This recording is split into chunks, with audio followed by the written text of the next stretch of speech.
Hi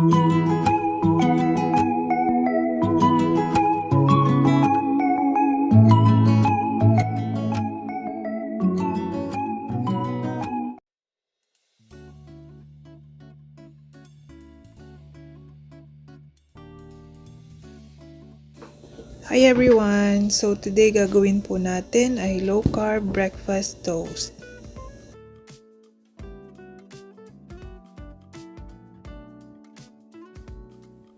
I-toast po muna natin yung ating bread.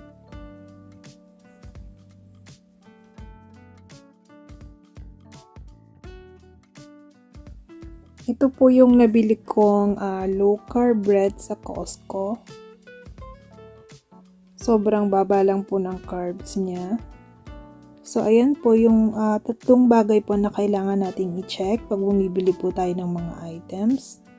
Yung carbs niya, carbohydrates, sugar, ingredients nung per item po na binibili natin.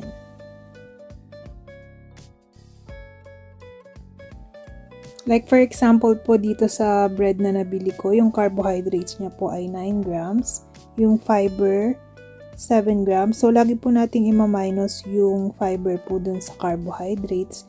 And so bali 2 grams na lang po ang net carb ng carbohydrates ng tinapay na ito kasi idudumi din naman po natin yung fiber. So lagi lang natin siyang i-minus sa carbs para makuha po natin yung total net carb ng isang item. At yung sugar niya po ay 0 grams, so yan po ay okay na okay. Hanggat maaari po ay dapat walang sugar. Nag-fry na po ako ng bacon para po dun sa gagamitin nating breakfast toast. So, susunod po ay try natin gumawa ng low carb bread para hindi na natin kailangan bumili. Yung homemade na lang.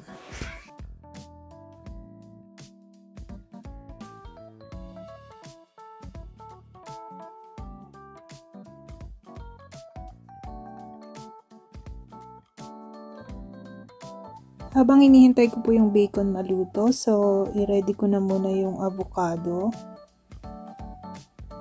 na gagamitin natin. So gumamit lang ako ng 1 piece avocado.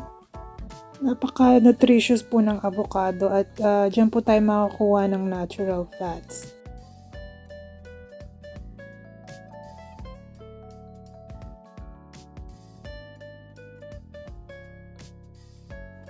And then, gagamit din tayo ng tomato slices. So, maybe mga 2 slice ng tomato per slice ng bread.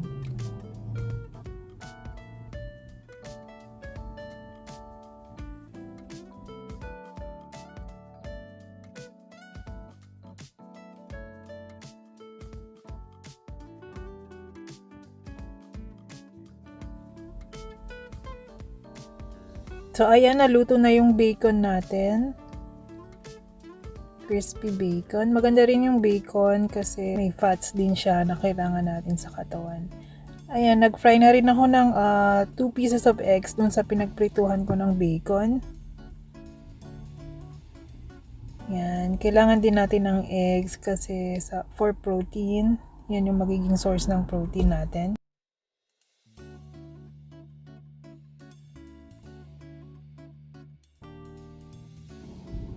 Ayan na po yung mga toppings na gagamitin natin sa ating breakfast toast. Aside from doon sa egg, hinihintay ko pa siyang maluto. So, while we're waiting, pwede na natin lagyan ng cheese yung toast.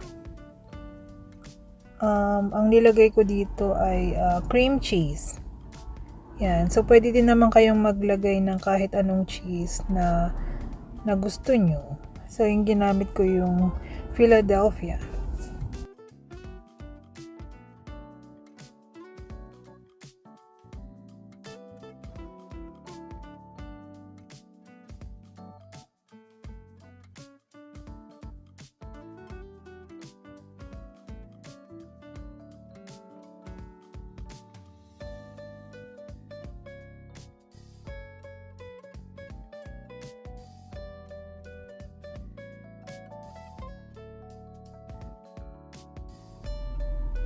Ayan na yung egg natin, naluto na. Medyo gusto ko kasi yung well done na egg. So, ayan na lahat ng toppings na ilalagay natin sa ating breakfast toast. Unahin ko munang ilagay yung egg.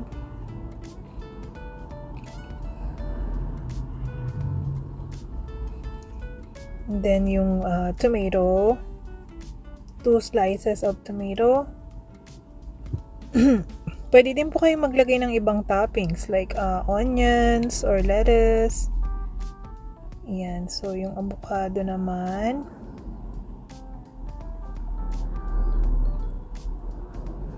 Basta yung mga low carb na veggies lang po, yung pwede nating ilagay na additional toppings.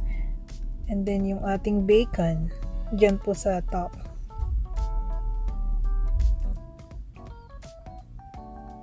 So, ayan. Mag-drizzle lang po ako ng Japanese mayo on the top to add creaminess at saka mas masarap po kasi. So, syempre, pag may breakfast toast, dapat may kapartner din na kape. Pero ang kape po na iniinom ko po ngayon is black coffee na lang. So, hindi na ba ako naglalagay ng sugar at saka coffee mate. Like, yung iniinom ko before. So, naglalagay din ako ng collagen protein. Kasi pag naglo-lose ka ng weight, kailangan mo to para hindi maging, masyado maging loose yung skin mo para maging tight pa rin siya. Tsaka, maganda rin siya sa bones. Ayan. Tapos, usually naglalagay ako ng butter. Pero, right now, I would like to try yung ghee. Indian, siya. Butter, parang ganun. Ayan. Natural source din yan ng fats.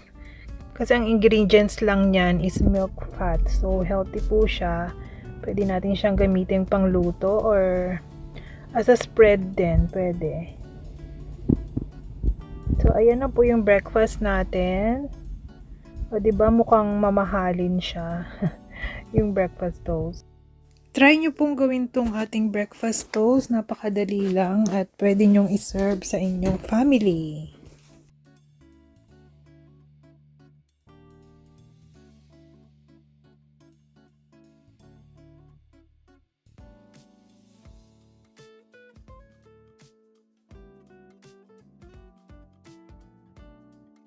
Kita-kitsa lang po ulit tayo sa aking next video. Bye! Thank you!